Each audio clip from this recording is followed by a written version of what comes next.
Praise lord. ప్రభు యేసుక్రీస్తు నామమున మీ అందరికీ ప్రభు పేరిట వందనాలు. బాగున్నారా? దేవుని కృపలో మీరు వర్ధిల్లుతున్నారని మేము విశ్వసిస్తూ ఉన్నాం. ఈరోజు దేవుని యందు భయము అనే విషయం గురించి మనం ధ్యానిద్దాం. మొదటి సమూయేలు 12వ అధ్యాయము 14వ వచనంలో ఈ మాట రాయబడి ఉంది.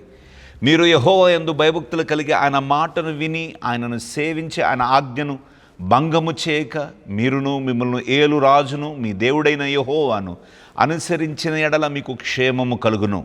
మన క్షేమము దేని మీద ఆధారపడి ఉంటుందంటే దేవుని యందు మనం కలిగిన భయమును బట్టి మన క్షేమం ఆధారపడి ఉంటుంది.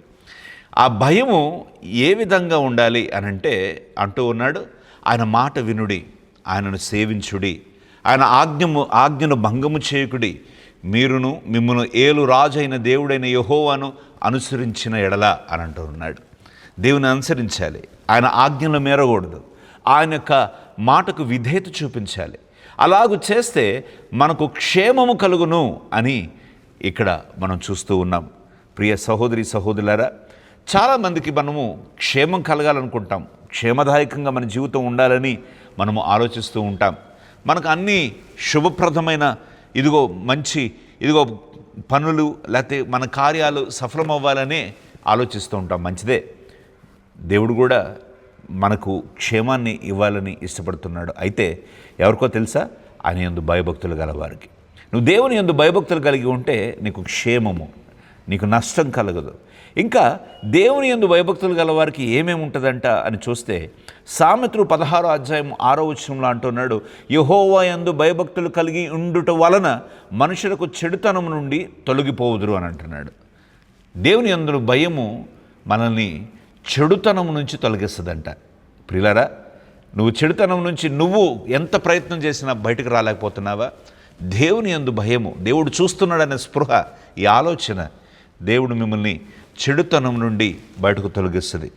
అలాగే అపోస్తల కార్యములు 10వ అధ్యాయం 35వ వచనంలో అంటున్నాడు, ఆయనకు భయపడి నీతిగా నడుచుకున్న వానికి ఆయన అంగీకరించును అంటున్నాడు. God will accept the one who fears him.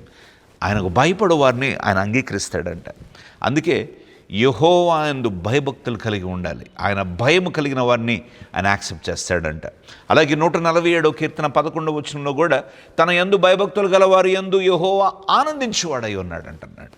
దేవుడు ఆనందిస్తాడంట ఆయన యందు భయభక్తులు. నా బిడ్డ నా ఇదిగో నేను నా యొక్క ఆజ్ఞలను బట్టి నా యొక్క వాక్యమును బట్టి ఇదిగో ఆనందిస్తూ, ఇదిగో నా ఆజ్ఞలను బట్టి విధేయత చూపిస్తున్నాడు కనుక నేను అతని బట్టి ఆనందిస్తూ ఉన్నాను అని దేవుడు ఆలోచిస్తాడంట. అలాగే 34వ కీర్తన 9వ వచనంలో అంటున్నాడు, ఆయన యందు భయభక్తులు ఉంచుడి, ఆయన యందు భయభక్తులు ఉంచు వారికి ఏమీ కొదవలేదు అని అంటున్నాడు. దేవుని యందు భయభక్తులు కలిగి ఉంటే కొదవ ఉండదని వాక్యం చెప్తూ ఉంది. అలాగే 1వ సామెత 7వ వచనంలో కూడా యెహోవా యందు భయభక్తులు కలిగి ఉండుట తెలివికి మూలము అంటున్నాడు. నీకు తెలివి కావాలా, జ్ఞానం కావాలా? దేవుని యందు భయభక్తులు కలిగి ఉంటే దేవుడు నీకు జ్ఞానం ఇస్తాడు. ఏ నిర్ణయాలు తీసుకోవాలో ఏది తీసుకోకూడదో దేవుడు నీకు కృప చూపిస్తాడు, తగిన వివేచన వరాన్ని ఇస్తాడు. అలాగే 25వ కీర్తన 12వ వచనంలో కూడా అంటున్నాడు, యెహోవా యందు భయభక్తులు గలవాడెవడో వారు కోరుకొనవలసిన మార్గమును ఆయన వారికి బోధించును అంటున్నాడు. దేవుని యందు భయభక్తులు గలవారికి దేవుడు మార్గములను బోధిస్తాడంట.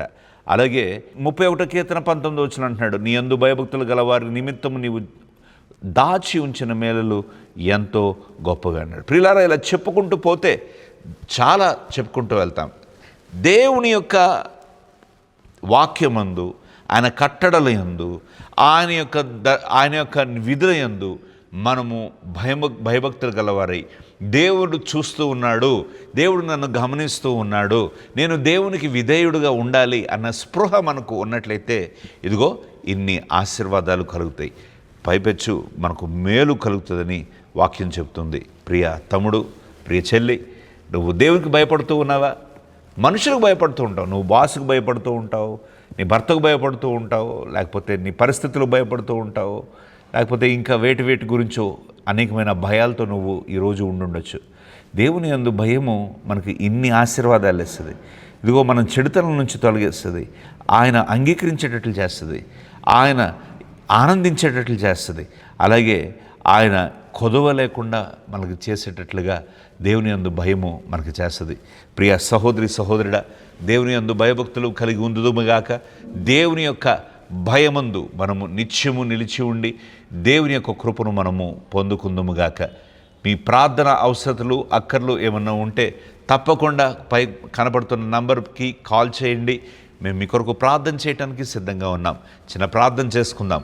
పరిశుద్ధుడా, జీవము కలిగిన దేవ, కృప కలిగిన తండ్రి, ఇదిగో నీ యొక్క పరిశుద్ధ నామమును బట్టి ప్రార్థిస్తూ ఉన్నాం.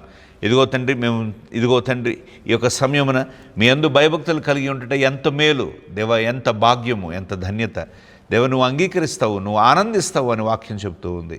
దేవా, నీ యందు భయభక్తులు కలిగి నిన్ను సంతోషపెట్టువారుగా మేము ఉండగలటకు సహాయం చేసి కృప చూపించమని, జ్ఞాపకం చేసుకొని మీ కనికరం చూపించమని, సర్వశక్తిమంతుడా కృప చూపించి జ్ఞాపకం చేసుకొని ఈ వాక్యం చూసిన ప్రతి బిడ్డలను ఆశ్రయించి క్షేమం, భద్రత, కృపను మీరు దయచేయమని యేసు నామమున అడిగి ప్రార్థిస్తున్నాం తండ్రి, ఆమేన్.